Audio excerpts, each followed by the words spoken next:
Sorry about all the technical difficulties. Thanks for bearing with me. Yeah, thank you to everyone. I also wanted to say especially thank you to all the people who cleaned this room for our use today. I know that type of work might seem insignificant to a lot of people, but I really think that all of you are valuable, and I think we all really depend on that. So thank you to those people. So just so I have a better sense of the room, who here is a first year or sophomore year in high school? Raise your hand. Right. Now, who is a junior or senior in high school? And who here lives in San Jose? That's a lot of you. And who here was born on or after the year 2000? Wow, almost all of you. Makes me feel so old. But for all the adults who are looking at me and thinking like, you're pretty young too. But I was born in 1995, and those 5 years really make a huge difference.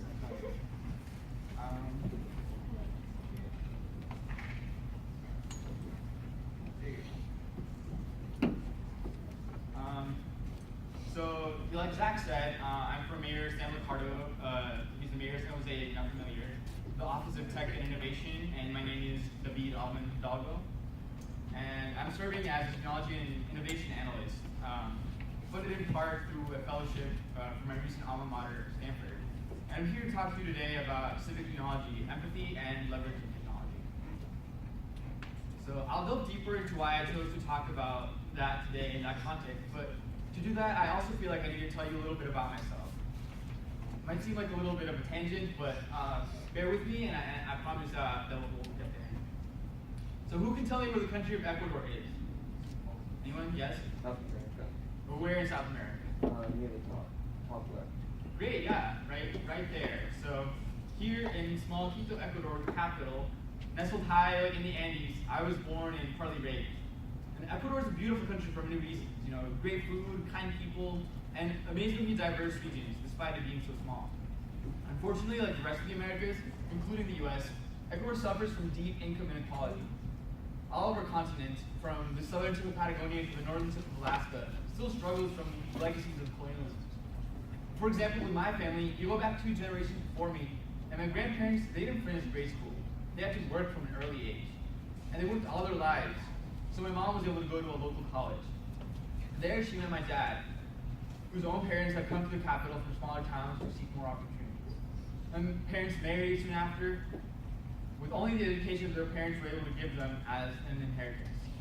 And still, they struggled a lot. If you ask my mom what the best food she ever had, she might tell you that it's half of a pincho she had once with primary meat, a sort of shish kebab that is sort of stole the street food in Ecuador. She'll tell you that she remembers the smell clear as day, and how she and my dad bought 3. One for my brother, one for my sister, and half each for them on a day they literally couldn't afford another one. Soon after, though, everything changed.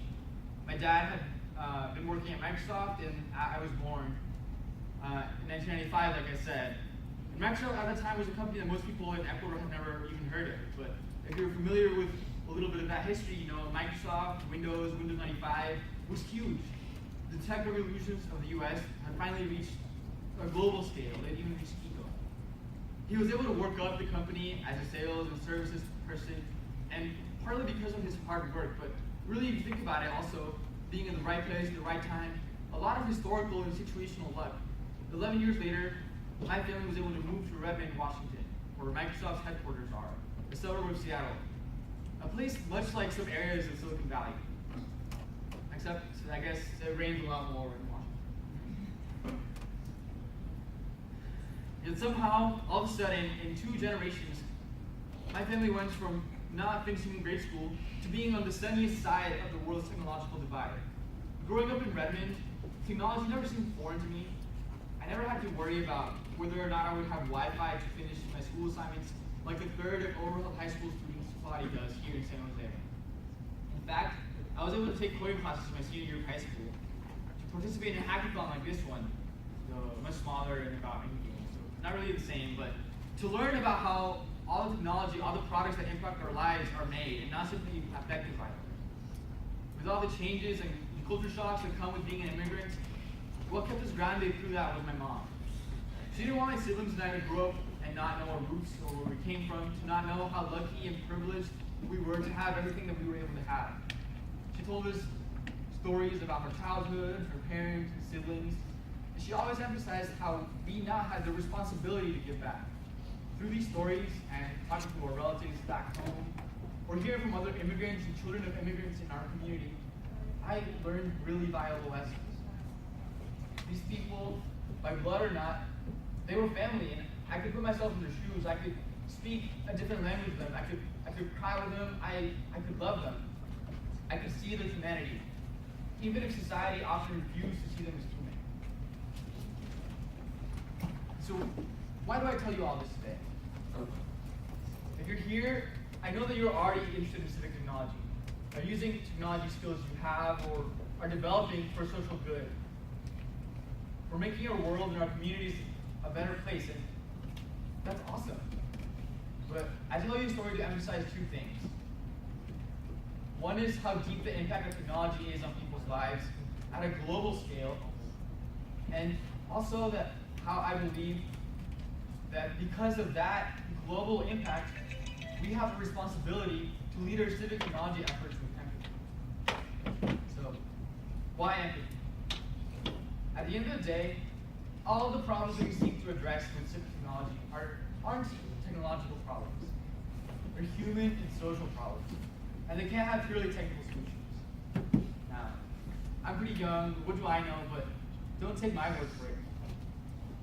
In a June 2018 interview with the Atlantic magazine, Jennifer Polka confessed, when I look back at 2010 me, I think I had this naive idea that tech would save government. She goes on to reflect on the founding of her tech nonprofit, Code for America. This nonprofit, for those of you who don't know, is based in San Francisco, and is probably one of the largest figures in the civic technology environment.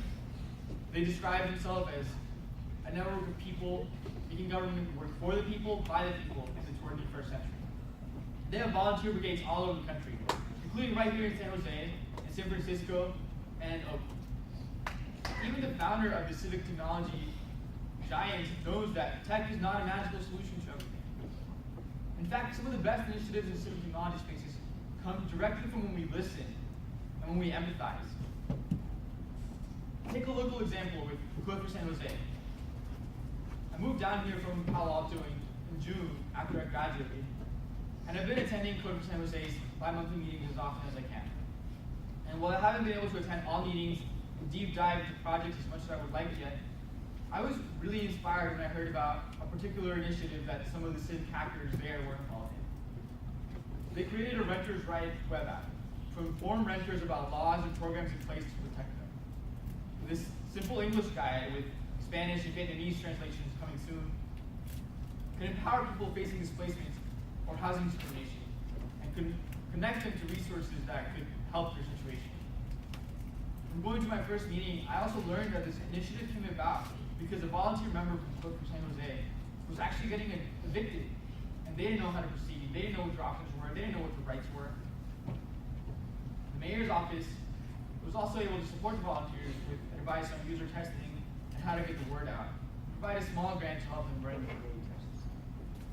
You can check it out at rentersrightsguide.org. But at the crux of this design that I want to emphasize is that it leads with empathy, that it leads with listening to our community and knowing what it needs. Another example I want to highlight about leading with empathy comes from a region that I also mentioned I'm privileged to call home.